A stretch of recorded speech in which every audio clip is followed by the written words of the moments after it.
दोस्तों जय हिंद जय भारत। मैं मदन लाल आज़ाद, संयोजक संस्थापक ठगी पीड़ित जमाकर्ता परिवार और all India bike board taxi union आज दिनांक 28 मार्च 2022 को आपके समक्ष प्रस्तुत हूँ।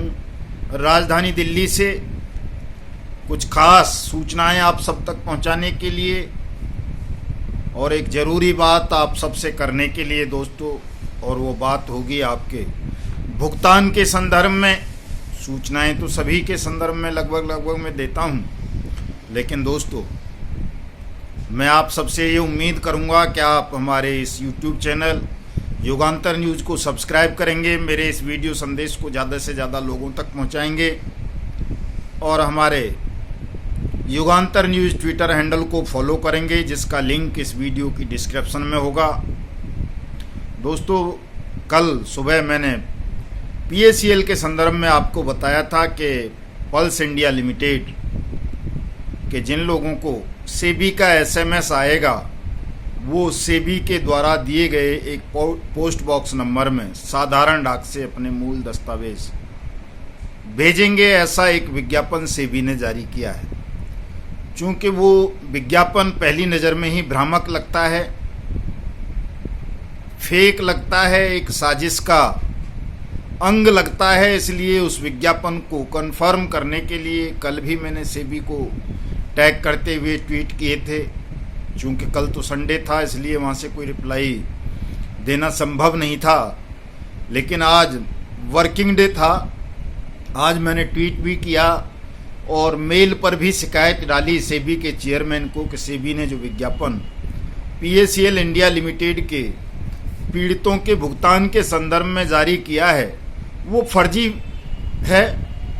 साधारण डाक से किसी के ओरिजिनल सर्टिफिकेट मंगाना ये विधि सम्मत नहीं है, तर्क सम्मत नहीं है। इस बात की कौन गारंटी लेगा कि उस साधारण डाक से भेजा हुआ सर्टिफिकेट सेबी को मिला या नहीं मिला। सर्टिफिकेट भेजने वाले पीड़ित के पास क्या सबूत होगा, वो किस आधार पर दावा कर सकेगा कि उसने अपना मूल प्रमाण पत्र सेबी को साधारण डाक से भेज दिया था। दोस्तों कोई भी ओरिजिनल सर्टिफिकेट या कोई भी महत्वपूर्ण दस्तावेज या तो स्पीड पोस्ट से भेजा जाता है या रजिस्टर्ड डाक से, या एक और होता था UPC हुआ करता था पहले, वो तो बंद कर दिया मोदी जी ने आते ही। सबसे पहले UPC को ही बंद किया था।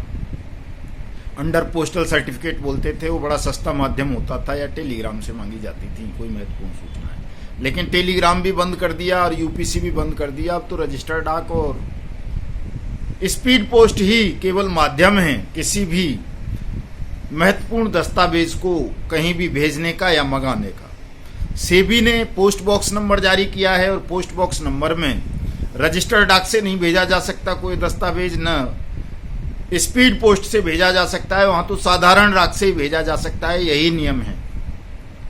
तो मैंने इसका विरोध किया है, इस पे ऑब्जेक्शन फाइल कर दिया है सेबी के चेयरमैन के यहाँ कि इस विज्ञापन को वापस लिया जाए, दूसरा संशोधित विज्ञापन जारी किया जाए और जो भी लोग इसके लिए जिम्मेदार हैं, जो भी लापरवाह अधिकारी हैं, उनके खिलाफ एक्शन लिया जाए कि उन्होंने पीड़ितों की पीड़ा को बढ़ाने के लिए और ये एक भ्रामक विज्ञापन जारी कर दिया है जिसका किसी भी व्यक्ति के भुगतान से कोई लेना देना नहीं है। वैसे भी दोस्तों ये विज्ञापन उन लोगों के लिए इशू किया गया है जिनको सेबी ने SMS भेजा है, ये सबके लिए नहीं है। मैंने कल भी बताई थी ये बात, आज पुनः बता देता हूँ, लेकिन चूंकि आप तो बहुत ज़्यादा भ्रमित हैं, और भ्रमित भी नहीं, वैसे कल की आपकी एक्टिविटीज़ और अब की और रात भर की एक्टिविटी देख करके मैं इस नतीजे पर पहुँचा हूँ कि आप भ्रमित नहीं हैं। आप में से ज़्यादातर लोग खुद शाने हैं, स्वार्थी हैं, बल्कि मक्कार भी कहा जा सकता है कि हम और हजारों बातें आपको हमेशा बताते हैं, कभी कोई कॉल नहीं करता, कभी किसी आंदोलन में शरीक नहीं होते, किसी लड़ाई में शरीक नहीं होते, लेकिन ये झूठी फर्जी सी एक खबर आ गई, वो चला दी, तो उसको देखकर आप इतने उतावले हो गए कि पूरी रात पूरे दिन भर अभी तक, मतलब अगर भी अभी भी मैं ये स्विच ऑफ नहीं करता फ़ोन का, इसको ऑफ द रिकॉर्ड जो है वीडियो को नहीं करता स्विच ऑफ करके रिकॉर्ड, तो इतनी देर में आपकी 50 कॉल आ जाती, मतलब हर प्रति सेकंड कॉल आ रही है। तो जिसको देख करके मैं अंदाजे पर पहुंचा हूं कि मेरे मन में या मस्तिष्क में जो ये बात थी कि आप लोग विक्षिप्त हो चुके हैं, आप लोग भ्रमित हो चुके हैं, आप लोग थक चुके हैं, उदास हो चुके हैं, ऐसा नहीं है। आप लोग जानबूझकर उदासीनता दिखाते हैं, जानबूझकर अपने आप को विवश और मजबूर दिखाते हैं। अब बात जब भुगतान की आ गई तो आप दे दबादब हजारों लोग लगातार मुझे फोन कर रहे हैं और पता नहीं कितने साथियों को कर रहे होंगे, सेबी को कितने जा रहे होंगे। तो इससे समझ आता है कि आप लोग सोए हुए नहीं हैं, सोने का नाटक कर रहे हैं। जागरूक तो आप हैं और संगठित भी हैं, केवल लेकिन अपने स्वार्थ के लिए। जब बात सामूहिक लड़ाई की आती है, सामूहिक प्रयत्नों की आती है, तो आप में से 99% लोग अपने आप को सोता हुआ दिखाते हैं, दर्शाते हैं, जबकि आप सोए हुए नहीं हैं। तो दोस्तों, ये जो आपकी सोच है, मैं इसकी निंदा करता हूं, कड़ी निंदा करता हूं और आपको आगाह करता हूं, बता देना चाहता हूं कि यदि आपने इसी सोच पर काम किया, आप ऐसे ही स्वार्थी बने रहे, तो ऐसे हजारों विज्ञापन आने के बावजूद भी आपको किसी को एक नए पैसे का भुगतान नहीं होगा। क्योंकि इस विज्ञापन में जो सेबी ने कहा है कि 4 अप्रैल से वो आवेदन मांगे हैं, उसने आवेदन तो आपने पहले ही कर रखा है। आपको SMS आएगा सेबी का और आपको फिर इस पोस्ट बॉक्स नंबर में अपना अलग अलग लिफाफे में अलग अलग मूल सर्टिफिकेट, आपके जो प्रमाण पत्र हैं वो भेजने हैं और ये जून तक भेजने हैं। तो जून तक भेजने हैं तो पूरे साल भर स्क्रूटनी होगी। ऐसा नहीं है कि जून में जैसे ही आपका या ये पहुंच गया तो तुरंत आपको भुगतान हो जाएगा। वो भी जो 10,000 से 15,000 के बीच वाले हैं उनका है। इन तमाम चीज़ों को ध्यान से सुन लो, बार बार कॉल मत करना आप मुझे। इसीलिए मैं इतना लंबा वीडियो बनाता हूं ताकि हर बात साफ साफ क्लियर समझा सकूं। कई दुष्टात्मा इस बात को लेकर के भी परेशान हो जाते हैं कि जी इतना लंबा वीडियो बना देता है। अरे इतना वीडियो लंबा नहीं बनाएंगे तो बात समझ में ही नहीं आएगी। छोटी बात तो समझते ही नहीं हो, समझ में नहीं आती किसी की में। तो इतना लंबा वीडियो बनाने के बावजूद इतना परेशान तंग कर देते हो, तो बताओ अगर छोटा वीडियो बनाया जाए, संक्षिप्त सूचना दी जाए केवल सेबी की तरह, तो आप क्या हालत कर देंगे। तो दोस्तों, इस भ्रम की दुनिया से बाहर आओ, इस झूठ से बाहर आओ, सत्य को पहचानो। सत्य के मार्ग पर नहीं चलोगे, सबके भले की कामना नहीं करोगे, सब सामूहिक रूप से इस लड़ाई को नहीं लड़ोगे, तो कोई पैसा किसी को मिल नहीं पाएगा। बड़ा असंभव सा काम हो जाएगा। चूंकि पूरी सरकार, उसकी एजेंसी, अदालतें तक, ठग, मीडिया, सब एक कॉकस बन गया है, संगठित गिरोह बन गया है और वो आपको केवल भ्रमित कर देना चाहते हैं। आपकी डूबी हुई मेहनत की रकम को आपको वापस नहीं करना चाहते। ऐसा अगर उनका नियत और नीति ठीक होती सरकार की और ठगों की, तो वो आपका भुगतान बड़ा सरलता पूर्वक कर सकते थे। सरकार अगर चाहती तो सरकार अनियमित जमा योजनाएं पाबंदी कानून 2019 को लागू करके जिला स्तर पर प्रत्येक जिले के ठगी पीड़ितों का पैसा वापस कर सकती थी। कानून है, और वो केवल PACL का नहीं, किसी भी ठग कंपनी या ठग कोऑपरेटिव सोसाइटी के लोगों का पैसा वापस कर सकती थी। लेकिन सरकार की नीयत और नीति ठीक नहीं है, इसलिए वो अनियमित जमा योजनाएं पाबंदी कानून 2019 पर मौन है, बोलना ही नहीं चाहती, उसको लागू ही नहीं करना चाहती। केवल उसने जन दबाव में आकर के उसको बना करके ठंडे बस्ते में डाल दिया। दूसरा, अगर ठग ईमानदार होते दोस्तों, तो कोई भी ठग ऐसा नहीं है जिसके पास ठगी हुई रकम के बराबर प्रॉपर्टीज या पैसा ना हो। सबके पास है उतना पैसा जितना उसने ठगा है आपसे, और वो पैसा इसलिए है कि उसने जितना पैसा जनता से ठगा है उतना ही सरकार के खातों से भी, बैंकों से भी ठग लिया है, स्टार्टअप्स के नाम पर, कंपनी के नाम पर, बिजनेस के नाम पर। ये सहारा इंडिया वाला ही है, इसका देख लो आप। वो कहता है मेरे पास 2,90,000 करोड़ रुपए की प्रॉपर्टी है, और देनदारी बताता है कभी 24,000 करोड़ की, कभी 65,000 करोड़ की, कभी 1,25,00,000 करोड़ की। तो वो भी चाहे तो दे सकता है, लेकिन नहीं, उसकी नीयत भी खराब है, वो भी आपका पैसा नहीं देना चाहता। सेबी भी कहता है लगभग 49,000 करोड़ रुपए उसके पास है, PACL का इतनी प्रॉपर्टी है और इतने दावेदार नहीं है। मैंने RTI फाइल करके भी पूछा है कि बताएं कितने दावेदार हैं PACL के, सहारा के, दूसरी कंपनियों के, लेकिन अभी तक जवाब नहीं आया। ट्रांसफर लेटर आया है, वो आ जाएगा दोस्तों। तो दोस्तों, मैं आपको बताना ये चाहता हूं कि चाहे आप किसी भी ठग कंपनी के विक्टिम हैं, PACL के, सहारा के, आदर्श क्रेडिट कोऑपरेटिव सोसाइटी लिमिटेड के, बाइक बोट के, हेलो टैक्सी के, टॉप राइड के, राधा माधव कॉरपोरेशन लिमिटेड के, हीरा गोल्ड के, संजीवनी के, नवजीवन के, आपेश्वर के, खेतेश्वर के, करम भूमि के, कल्पतरु के, जेकेबी के, हल्दर के, विश्वामित्र के, समृद्धि जीवन के, साईं प्रसाद के, साईं प्रकाश के, श्री राम के, महाकालेश्वर के या किसी और के,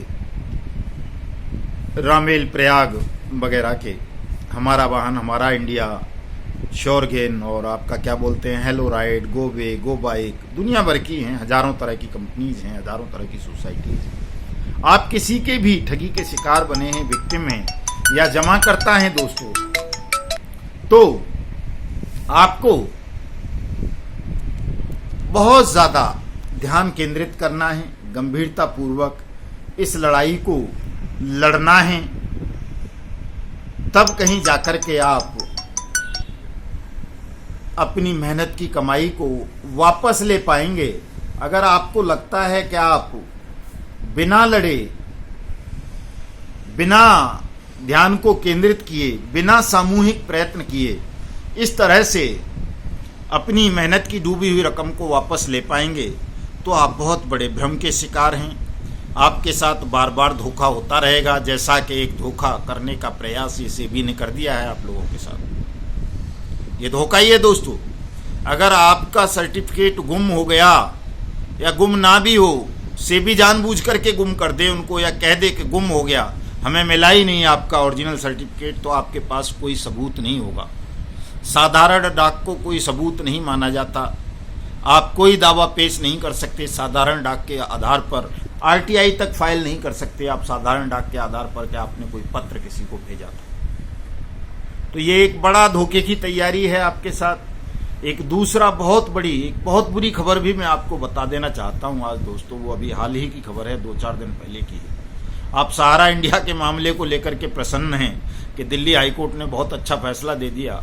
वो कोई फैसला नहीं है। पहली बात तो दिल्ली हाईकोर्ट ने जो सेंट्रल कोऑपरेटिव रजिस्ट्रार ने रोक लगाई थी 1 साल पहले सहारा के नई जमा स्वीकार करने पर, उस पर स्टे कर दिया था हाईकोर्ट ने, चूंकि ये ठग हाईकोर्ट चला गया था उस आदेश के खिलाफ सेंट्रल कोऑपरेटिव रजिस्ट्रार के। तो 1 साल तक हाईकोर्ट के उस स्टे की वजह से और लाखों लोगों को अपनी मेहनत की रकम सहारा इंडिया से जुड़ी हुई इन multi state credit cooperative societies में डुबोनी पड़ी।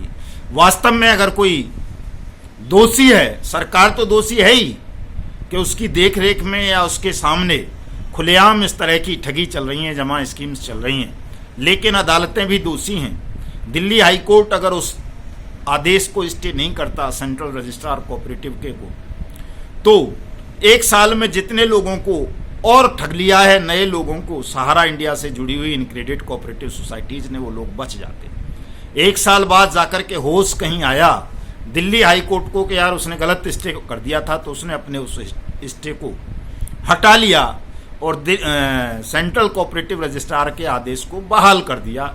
ये आदेश है वो, ये कोई आपके भुगतान का आदेश नहीं है।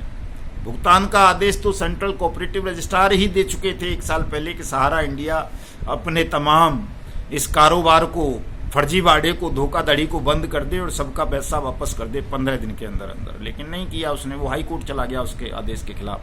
अब हाई कोर्ट में उसको राहत, 1 साल बाद उसको जो मिली हुई राहत थी वो खत्म हो गई है, वो सुप्रीम कोर्ट चला जाएगा इसके खिलाफ, आदेश के ही खिलाफ, सेंट्रल कोऑपरेटिव रजिस्ट्रार के आदेश के खिलाफ जाएगा वो।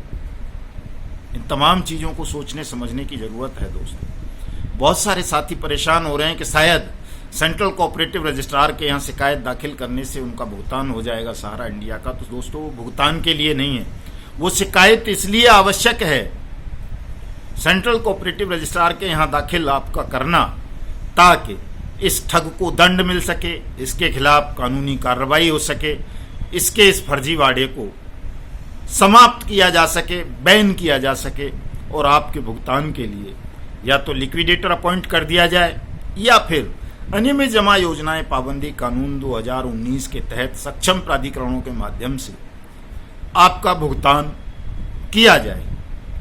क्योंकि बहुत सारे लोगों के मन में ये सवाल रहता है कि जी वो दंड की बात नहीं करते, किसी ठग को दंड दिया जाए, वो केवल भुगतान की बात करते हैं कि हमारा भुगतान हो जाए।